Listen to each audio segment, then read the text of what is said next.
Hello everyone and welcome back to my channel. My name is Urmi and today I have the pleasure of having a special guest. So let me tell you a little bit about him. So his name is Fabio Cerpelloni. He's an English teacher who helps adult learners speak better English through personal storytelling classes and nonfiction book discussions. He has lived and worked in England, Australia, New Zealand, Ireland, Spain, and his native country, Italy.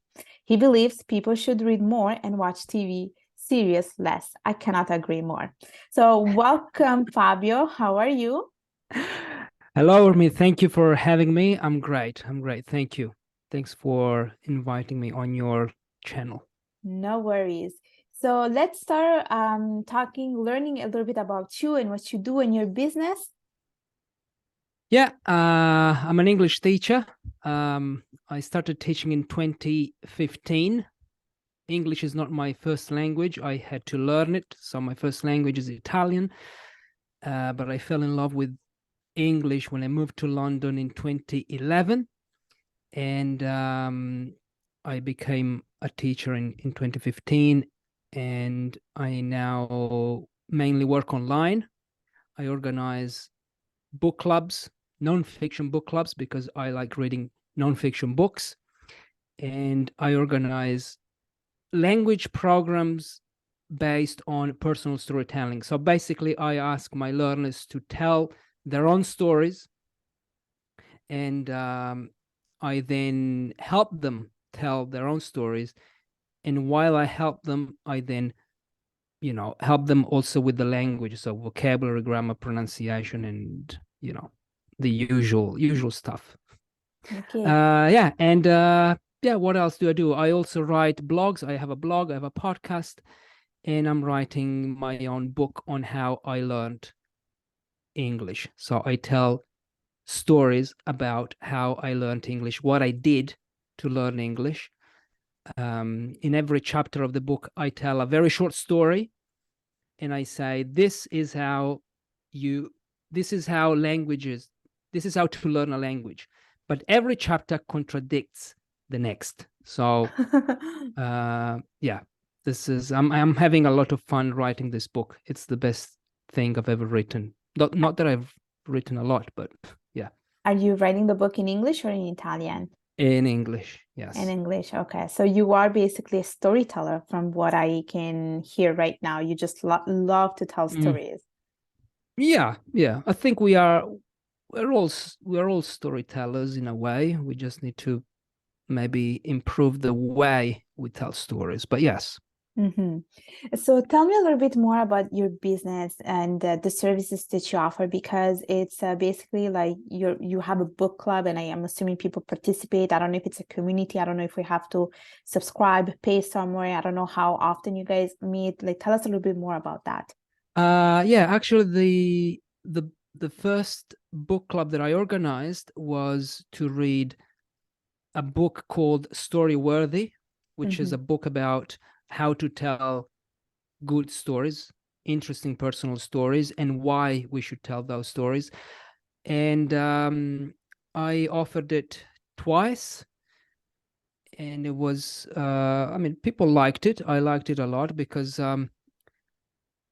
I think that if you read a book and you discuss what you read with other people who are interested in the same topic, then you understand more from what you read. And also um it's a way, if you're a learner of English, it's also a way to practice English while reading, but also while talking about interesting things, because I don't use course books. Mm-hmm. I've used course books a lot, both as a learner and as a teacher, and now I want to move away from course books because I think there's so much that we can do with real books. And so yeah, we meet. There's no subscriptions. Like, when I have enough people interested in the book club, I open a group. But for example, right now, I've just offered the book club as a one-to-one course. So the student will read the book in his own time, and then we will meet and him will meet and we'll discuss, and we'll do the same thing, but there's no group. It's just a one-to-one course, we could call it. And yeah, what else? I have speaking programs based on personal storytelling. Well, the student sends me the recording, so he or she records himself, herself or himself, and I give feedback on the story, things like that. And yeah, this is basically what I offer. So basically, your program or your methodology is based on like teaching a language through a story. Like you want your students to learn the language just by telling stories based on what you assign them and what you tell them to do. Am I right? Yes, yes, exactly. Because I think I still learn a lot by telling my own stories. Sometimes, you know, when you write a story, when you prepare a story, I still find words that I didn't know before. I still need to, you know, research language that I want to use.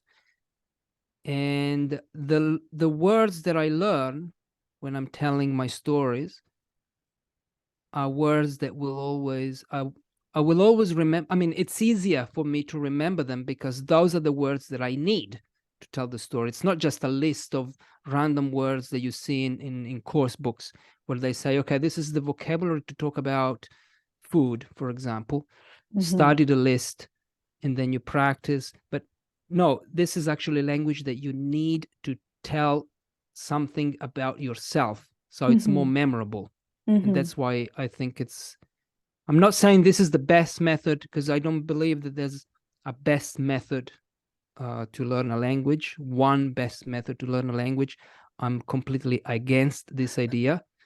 And this is actually why in the book that I'm writing, I keep contradicting myself. So I say, when you study a language, if you want to learn a language, you should go to a country where that language is spoken. Otherwise, how can you learn it? Because this is what I did. I went to London, blah, blah, blah. But in the next chapter, I say, well, you don't need to go anywhere. You need to stay home because this is what I did also, you know, and I learned a lot. Yes. So this is to tell you that I don't believe that there's one way. When I see best method or the secret to learn language, there's no secrets. There's no best method. The best method is the one that works for you. That's the best. Yeah, it's just about finding the right fit. Yes. Yeah.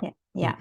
And so because I'm assuming it's like you have one-to-one lessons and people are telling stories. Do they also get to practice other things such as like writing, for instance? Writing? Yes. Well, I'm very flexible. You know, if the student, I actually offered to a learner of English who had amazing speaking skills, but she wanted to improve her writing. So I said, instead of taking the book club and discuss with me the ideas in the book, you write about them. So instead of meeting on Zoom, you write a summary with your ideas and your opinions about the book. And I check your writing, you know, I give you feedback on your writing. So we never met. You know, yes, I don't help people with listening skills because I think it's not that I'm not qualified, but I don't enjoy it that much. I prefer speaking and writing because this is also what students living in non-English speaking countries, you know, they don't have the opportunity to speak and write a lot and get feedback, especially get feedback. Yes. So yeah, Yeah, I think it's also very like it's an essential part, the speaking, especially I feel like when you're forced to live in a country, you know the language, but you have never spoken, it makes it really, really hard. And so I think the speaking is like essential. Yeah. And you know about this, Urmi, don't you? I do it really well. So moving on, you said you have a podcast. So tell us a little bit more about the podcast and like how can people, like what do you use it for mainly and who do you invite? Tell us a little bit more about that. Yeah, so it started out as a storytelling podcast that I started it because I read this book, Storyworthy, this book about storytelling. And I said, okay, I want to now tell my stories on the podcast, on a podcast. So I started one, and every story was inspired by one of my photos. So photos that I took while traveling, and I tell a little meaningful story about that. And it's a way, I did it also to help students improve their listen, not improve, but practice their listening. Then I kind of got bored of telling stories about photos. So I started inviting guests. And I said, okay, come on the podcast and tell a story about one of your photos.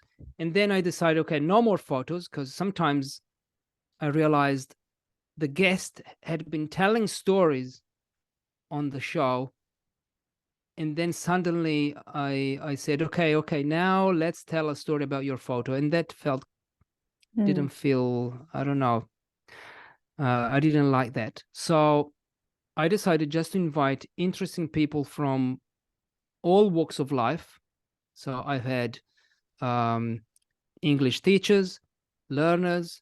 I had an American, a US Army veteran who told us about his story and how we can apply what he learned in life in combat, because this was a guy who fought in Afghanistan and in Iraq, how that could apply to learning. Now I see it more as a personal development podcast where I invite people from all walks of life and they share their stories. And I always try to find a connection between their stories and learning. So, and you were on my podcast as well. You told an amazing story about yourself too. So my next guest is actually, it might be embarrassing, but it's a porn detox coach. So this is a guy who helps people overcome an addiction, like an addiction that's actually quite weird and dangerous. But you will see, as I said, people from all walks of life. So interesting. You also, so I checked your website and I feel like you have very amazing resources and information. And there was one in particular that I really like because I'm myself interested in that. And you talk about like how to start a podcast. So tell us a little bit, how does it work? Like, what do we need to know? What instruments do we need to have? Tell us a little bit about that. Yeah, I think if you're a language learner, if you're learning any language, I think if you start a podcast, you can get to speak that language anytime you want. Students often complain, I don't have enough anyone to speak to. Well, you can start a podcast. You don't need to have amazing language skills. You can even be an intermediate speaker of the language. You start a podcast and you speak, like you just, okay, you asked me about equipment. You need a microphone. I didn't start with this one. I started with a very small microphone. It was like ridiculous, but you don't need expensive equipment. If you want to buy a microphone, you can, under $100 or euros. I don't know the currency. Anyway, you need a microphone, a podcast hosting, which is free also if you want to. Spotify has got a free podcast hosting where you can host your podcast. And then you need to have something to say, which I'm sure you do. So someone, you can tell stories, you can teach what you know, you can invite guests. It's very easy. It's very easy. And I think I've learned a lot by starting a podcast. I've learned a lot by having chats with other people, but also I've learned a lot about myself also, because sometimes I start speaking and I explore thoughts as I go. I don't do a lot of planning. So that's all you need: a microphone, a computer, a podcast hosting, and something to say. You Yeah, know and a what? pair of earphones. Yes, I enjoy so much podcasts. Like I enjoy listening to them. And I think, like you said, you can learn so much from it. Like it's incredible how much you can learn. And I think you can learn a lot, especially when it comes to languages, because there are podcasts out there for people that want to learn a language, and you can just listen to it, and it's an effortless way of learning something, because you can, go for a walk and listen to something instead of listening to music, for instance, or you can do housework and you can listen to it, and it's so easy, and you're learning and you're working on your speaking and your listening skills. So I think it's a great way to learn a language, especially. Yeah, especially also you can listen to podcasts. I normally listen to podcasts when I'm doing boring things. So when I'm doing the dishes, when I'm cleaning the house, sometimes when I'm driving. Probably it's dangerous to do, but I do it. And it's long form content. So anything that's long form content, like a book, a podcast, a documentary, I think you get to go deeper into the topic. It's not, a podcast is not like a social media post or a reel where, in 1 minute what can you learn in 1 minute? You can just maybe get curious about something, but you can't really learn a lot. But if you read a book, if you watch a documentary, if you listen to a podcast, then you get to explore and go and dig deeper. That's why I think people should do more of these things than watching TV series. Like, I don't understand how you can watch TV series for 3 hours. I know. Like binge watching. I really, to me, it's a waste of time. I'm sure that I'm disappointing a lot of people here. You're I'm not upsetting disappointing me. I'm probably. exactly the same way. I don't like to watch things for 3 hours straight.